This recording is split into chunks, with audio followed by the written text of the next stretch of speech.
Ariel Helwani thinks that Sean Strickland can't walk back what he said about Khamzat Chimaev. He feels it's cowardly to make that apology afterwards. Sean Strickland hates Ariel as a result. He calls him an MMA leech who has done nothing besides criticizing men who are better than him. He thinks the APAC joke made Ariel mad at him, but Ariel does not know what he's referring to, he says. Yeah. The moment you let go of my back, you're, oh my God, what happened to my face? Like a horror movie. You were in a 5-round fight. It was a good one. Christ, I look like I'm part of APAC. Yeah. Another beef that is pretty strong in terms of hatred is Ronda Rousey hating Hunter Campbell. It's because he was unsure and didn't really want her versus Carano in the UFC. He thinks that they're older and doesn't know how that fight would do in the UFC, which are actually valid points, and Dana White probably agreed with him, but he let Hunter Campbell be the bad guy, and as a result, she hates him, but always praises Dana. With Hunter, it was personal because he was just a fucking asshole. Being such a chauvinist prick. Trying to get me and Gina to value ourselves less from the get-go and acting like this isn't the greatest thing that has fallen into his lap since he's fucking been there. He was like, oh no, you guys are just so much older and I just don't know how it's gonna do. And I'm like, who the fuck is this guy? First of all, I didn't even know who he was. Just the way that he spoke of it, like how like dismissive he was. That's what you think of the fighters? Like, we are glorified bum fights to this guy. Like, this guy does not have a job because he's good at it. He has a job because he is Dana and Lorenzo's lawyer's son. He was a fucking intern when I was there before. Campbell got some valid concerns. Carano's 44 and 17 years out the game. Rousey 10 years out the game. She's 39, so he has some valid concerns, but to Rousey, she's looking at it like this fucking intern guy is calling us washed old hags, so I don't know. It didn't resonate too well with her. Artur Minev takes a short notice fight this weekend against Tommy Gant. Minev replaces Trey Ogden. Tommy Gant is 11-0, Minev 7-0. Gant is out of DC's team, and he has really good wrestling. A lot of knockouts on his resume, too, and if he doesn't knock you out, he gets a guillotine or Darce. Sean Strickland's nose 48 hours after his fight with Khamzat Chimaev, so obviously a lot of healing needs to be done there too, but looking a lot better than it did right after the fight. That's Khamzat Chimaev's face after the fight, so you got jabbed a lot, and when you get jabbed like 100 times, it's going to leave some marks on your face. The Chimaev-Strickland fight gives an indication of how fast things can change in the world of mixed martial arts in the UFC. Strickland goes from being unranked in the pound-for-pound rankings to number 7 in the pound-for-pound rankings. Chimaev, after the loss, drops 7 spots to number 10 in the pound-for-pound rankings, goes from 3 to 10. So Volk takes his position now in the number 3 spot. The top 5 pound-for-pound, Makhachev 1, Topuria 2, Volkanovski 3, Alex Pereira 4, and Piotr Yan 5. Number 2, Topuria is fighting June 14th next month at the White House against Gaethje, and number 4, Alex Pereira is also fighting that night against Gane, so maybe some fluctuations in the top 5 pound-for-pound rankings that night.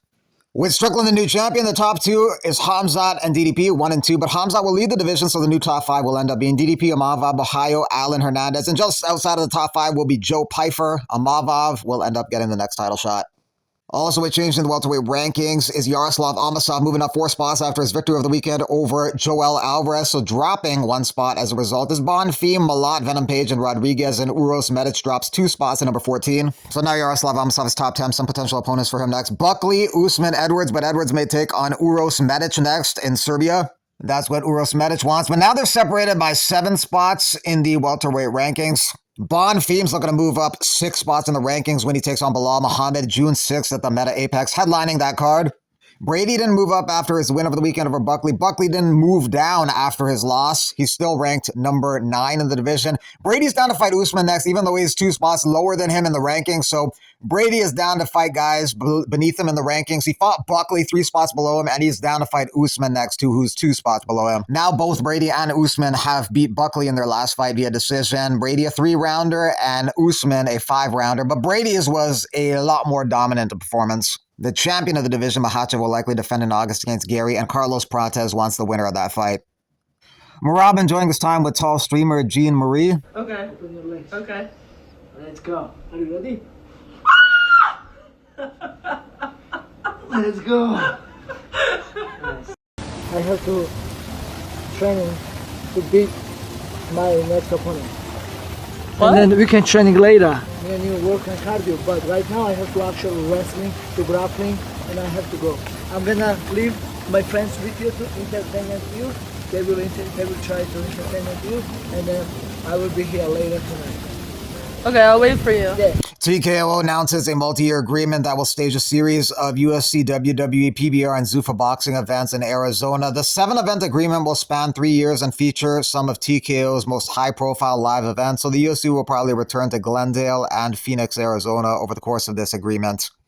Former UFC featherweight Zabit Magomedsharipov discusses some of the frustrations he had which led to his departure from the sport. He highlights multiple canceled fights and the belief that the UFC were hesitant to crown a third Russian champion at the time when they had Khabib and Petr Yan already as champions. Also, they couldn't make the Yair Rodriguez fight happen. He says they just couldn't make the fight happen. I wanted to take the fight, but 3 or 4 times they postponed fights. We couldn't make a deal.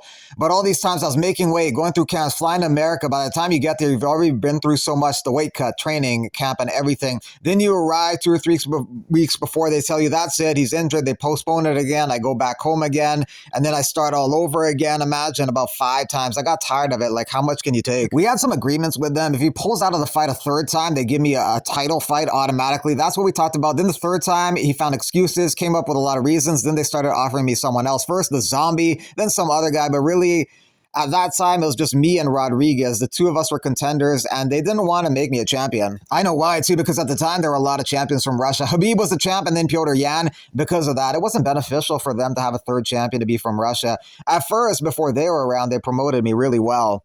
So he seems to think they didn't want Russian champions, so they didn't give him a title shot. But it might be a little naive for him to think that just because a guy keeps pulling out, they're going to give you a title shot. However, he may be right in the sense that if the UFC wants to propel you into title contention and give you a title shot, they can. However, it wasn't advantageous for them to do so because they already had a couple Russian champions. However, based on the rankings and his last win, he didn't really earn the title shot. He was ranked number 5 going to the fight with Calvin Kattar, who was ranked number 11. So he got the decision victory over a number 11 guy as a number 5 ranked guy. So that doesn't earn you a title shot. And Zabit looked good for 2 rounds, but in round 3, he gassed out really hard. If it was a 5-round fight, he probably would have lost and maybe got stopped. So it wasn't a performance that really cemented himself as like the top guy at all. Zabit kind of got lucky. It was a 3-round main event and not a 5-round main event. It got promoted from a co-main event to main event on short notice because of a fight getting scrapped. Jorge Masvidal was right about his instincts on the Khamzat Chimaev versus Sean Strickland matchup at UFC 328. I don't think he beats Strickland. I don't think so. What? That is a wild take. I'll bet. Yo, that's a wild take. I'm dumping the house on Strickland on that one. That's a wild take. I'm gonna put really? like 100 bands, and I don't even think Chimaev fights him because they've trained a lot. This is a wild take. You'll see my I'm fucking prize picks. I put out 100 bands of my own money. I'm gonna go, what? That's how confident I am. Strickland beats him. Dude, that would be huge for his legacy if he beats a guy like Khamzat. He beats him. Holy shit! Really? It's a bad style for him. I've seen Sean go with good wrestlers over at American Top Team. Guys that wrestled their whole lives, all Americans, national champions. And dude, this guy can wrestle defensively. Now, he never uses his wrestling in a fight, Strickland. But if you try to wrestle with him, you quickly find out this guy can wrestle back enemy. Thanks for watching. If you want to donate, you can via Super Thanks on the link on the main page. MMA Digest.